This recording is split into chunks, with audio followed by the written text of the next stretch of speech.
So these voiceovers are going to be me reading some of the history department's fourth year's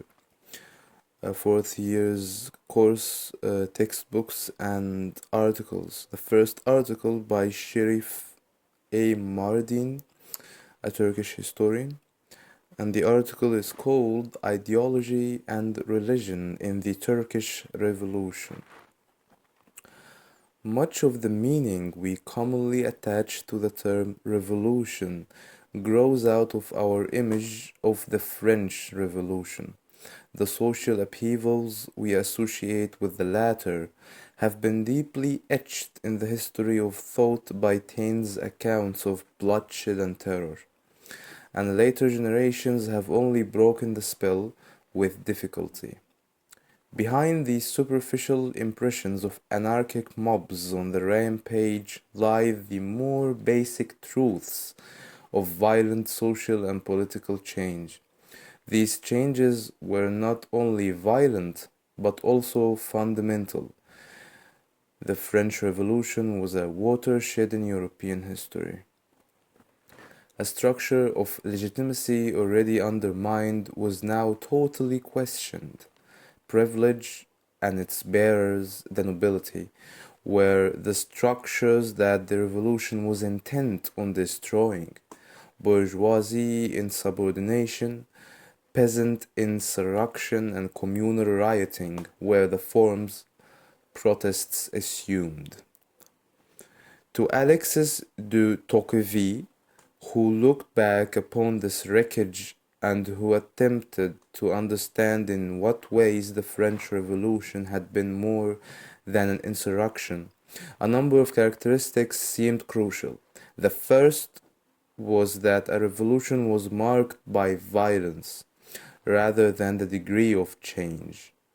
Tocqueville also remarked that a revolution could remain purely political, assume a political and social dimension, or a simultaneous political, social, and religious dimension. He placed the French Revolution in this third category. What he meant by social revolution were changes in the system of ownership, production, and distribution. He also meant that the replacement of one elite by another, which could sometimes go so far that a whole class of citizens were deprived of their citizens' rights. In taking up the religious dimension of revolution, Tocqueville meant to point out that if religion is seen as a total ideology, then the revolution involved a similarly inclusive ideological system, challenging the former one. If we add to this that revolutionary theories join fundamental change and the resort to violence as elements to be taken into account, I say again, revolutionary theories join fundamental change and the resort to violence as elements to be taken into account, we have the main elements that have to be sought in an upheaval to be able to call it a revolution according to the same author. If the French Revolution is seen as revolutionary because violence suffused it, and in particular marked the methods used by its political leaders, and if it is adopted as a benchmark for comparisons with the Turkish Revolution, then the Turkish Revolution was and is no revolution. This comparison is not as artificial as would seem at first sight, and the contrast between the two movements underscores characteristic features of the Turkish Revolution, such as such a comparative perspective is therefore used throughout this study. The Turkish Revolution is in fact the name given to a period of Turkish history of indefinite length during which the Turkish political system was transformed, but not by unleashed social violence. One feels less assured in stating that in Turkey, or Turkey, The break with the preceding political system was gradual, but this too can be argued. When the Sultanate was abolished and later the Republic established, this caused much intellectual commotion, but sudden and violent overthrow of an established political order was not involved. Neither were the usual sequels of such violence to be seen. There was no real Turkish vendetta, and no body of conspiring emigres. As to the social system, not only was there no short term severe violence and corresponding violent dislocation, but even the pervasiveness of the dislocation is questionable. Whether the Turkish Revolution is understood to cover the years 1908-38 or 1919-23, or the period between 1919 and 1929, or even later years, systematic violence was not its characteristic.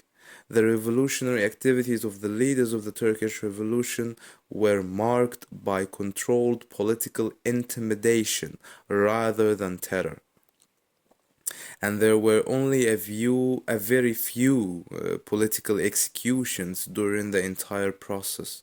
The Turkish courts of independence, the equivalents of the Committee of the Public Safety, appear mild when compared to their French parallels. Their victims seem to have been mostly members of the lower classes and not aristocrats.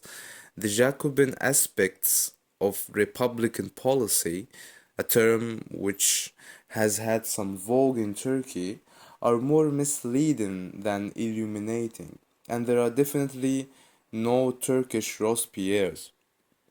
The French Revolution was not only violent because of the violence of its leaders, but because it harnessed behind it the revolutionary mob, sans-culottes, or castle burners. Here, there is even less of a similarity between the two revolutions. The Turkish Revolution was not a movement buttressed by mass support.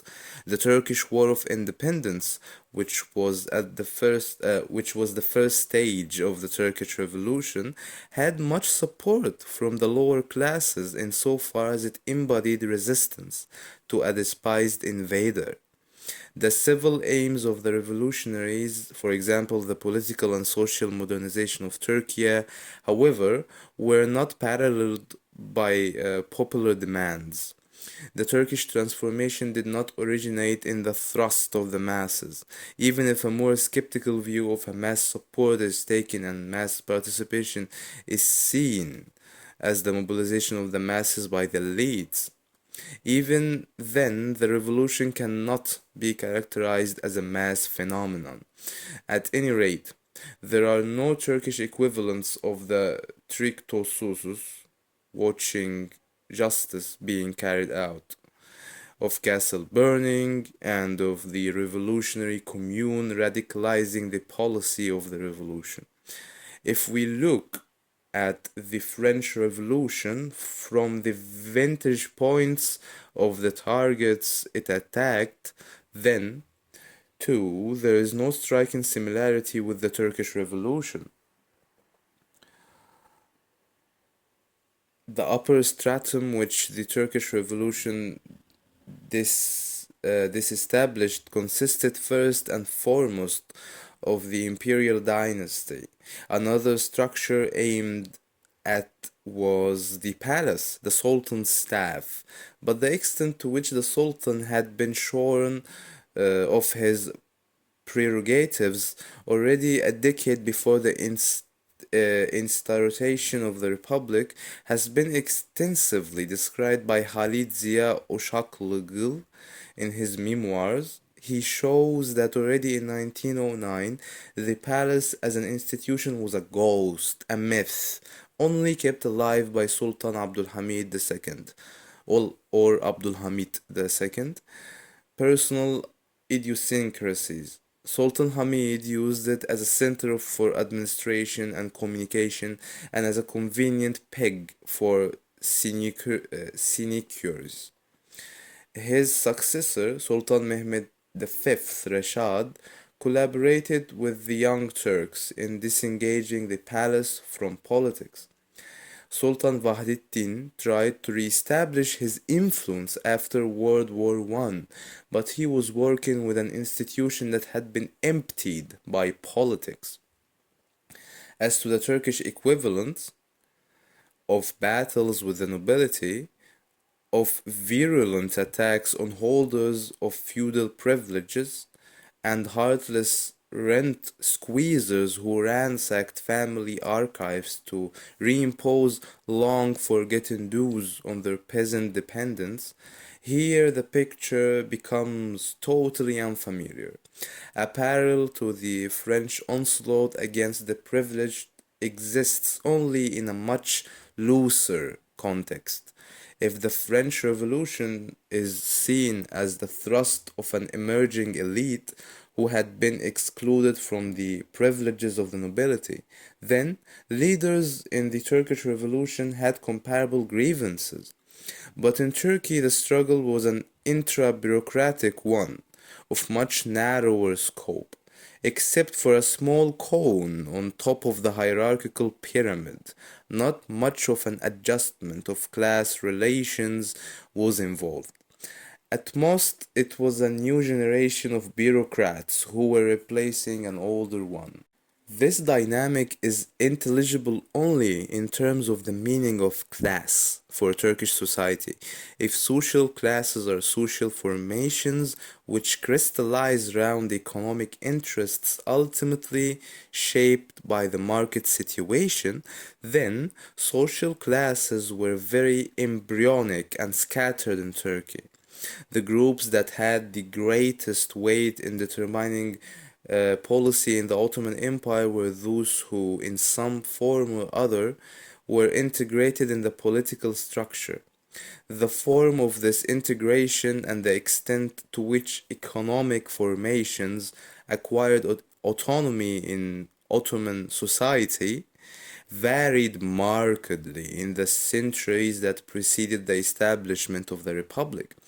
But groups shaped by market processes were unable to displace officials as those primarily responsible for the conduct of the affairs of the empire, political or economic.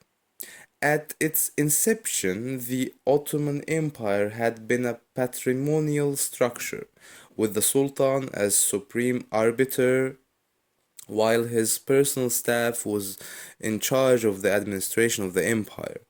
With time, many transformations, which cannot be described in detail here, had come about in this order. Suffice it to say that such features of patrimonialism as the myth of a sultan who was a father to his subjects, an economic system where the protection of the consumer was a paramount concern, a system of law which was diffuse and where administrative fiat played an important role, lived even at the end of the 19th century, that is, more subject to change had been the staff of the patrimonial ruler, which started modernization and began by modernizing itself and the army. By the middle of the 19th century, this patrimonial officialdom began to assume the appearance of a modern bureaucracy. The officials had, by the same token, acquired policy advantages which placed them ahead of their predecessors. So the bureaucrats became stronger by the 19th century. Their practical knowledge of European affairs enabled them to deal with the situations which the Sultan brought up in the dim intellectual atmosphere of the palace was hardly able to cope with. By the 1840s, bureaucrats were in charge of policy making. Their access to information relevant to the modernization of the administration and their control over policy could not be compared with that of bureaucrats in earlier epochs of sultanic eclipse. Once upon a time, the fortunes of officials had been liable to confiscation by the state at their death, not anymore.